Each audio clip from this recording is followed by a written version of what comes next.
Hi, hello. Welcome to Happy YouTube channel, guys. ನಮ್ಮಮ್ಮ ಬಾದಾಮ್ milk ಮಾಡಿದ್ದಾರೆ ನನಗೋಸ್ಕರ. ಮನೇಲೆ ಬಾದಾಮ್ ಮಿಲ್ಕ್ ಮಾಡಿದ್ದಾರೆ. ಒಂದು ಕಡಾಯಿಗೆ ನೀರು ಮತ್ತೆ ಬಾದಾಮಿನ ಹಾಕ್ತಾ ಇದ್ದಾರೆ.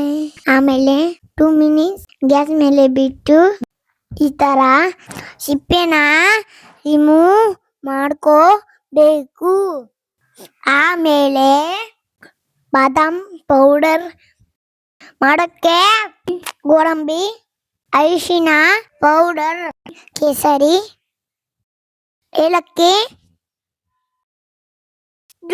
ಇಷ್ಟು ಸಾಮಗ್ರಿಗಳು ಇರಬೇಕು. ಆಮೇಲೆ ಒಂದು ಕಡೆಗೆ ಬಾದಾಮಿನ ಹಾಕಿ ರೋಸ್ಟ್ ಮಾಡ್ಕೋಬೇಕು. ಪಿಸ್ತಾನ ಹಾಕಿ ರೋಸ್ಟ್ ಮಾಡ್ಕೋಬೇಕು. ನೋಡಿ, ಪಿಸ್ತಾ ರೋಸ್ಟ್ ಆಗಿದೆ ನೋಡಿ.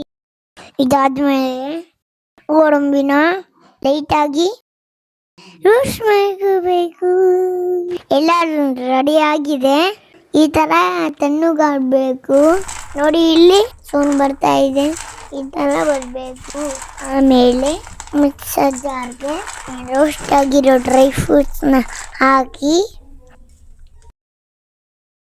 ಮಿಕ್ಸರ್ ಜಾರ್ಗೆ ಡ್ರೈ ಫ್ರೂಟ್ಸ್ ಹಾಕಿ ಏಲಕ್ಕಿ, ಅರಿಶಿನ ಪೌಡರ್, ಕೇಸರಿ ಎಲ್ಲ ಹಾಕಿ ರುಬ್ಕೊತೀವಿ.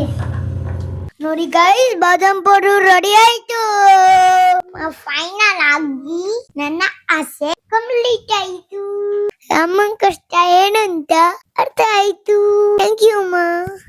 ಫೈನಲ್ ಆಗಿ ರೆಡಿಯಾಗಿರೋ ಬಾದಾಮ್ ಪೌಡರ್ನ ಬಾಕ್ಸ್ ಒಳಗಡೆ ಸ್ಟೋರ್ ಮಾಡಿ ಇಟ್ಕೊತೀನಿ. ನನಗೆ ಇದು 2 ಮಂತ್ಸ್ ಆಗುತ್ತೆ. ನಾನು ಬಾದಾಮ್ ಪೌಡರಲ್ಲಿ ಬೆಲ್ಲ ಆಗಲಿ ಶುಗರ್ ಆಗಲಿ ಆ್ಯಡ್ ಮಾಡ್ಕೊಳ್ಳಲ್ಲ.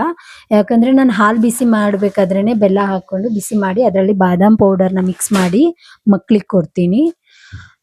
ವಾವ್ ಅಮ್ಮ, ಚೆನ್ನಾಗಿದೆ. ಥ್ಯಾಂಕ್ ಯು ಅಮ್ಮ. ನಿಮ್ಗೆ ಎಲ್ಲ ಈ ವಿಡಿಯೋ ಇಷ್ಟ ಆಗಿದ್ರೆ ಪ್ಲೀಸ್ ಸಬ್ಸ್ಕ್ರೈಬ್ ಮಾಡಿ, ಶೇರ್ ಮಾಡಿ, ಹಾಗೆ ಪಕ್ಕದಲ್ಲಿರೋ ಬೆಲ್ ಬಟನ್ ಕ್ಲಿಕ್ ಮಾಡಿ. Thank you guys.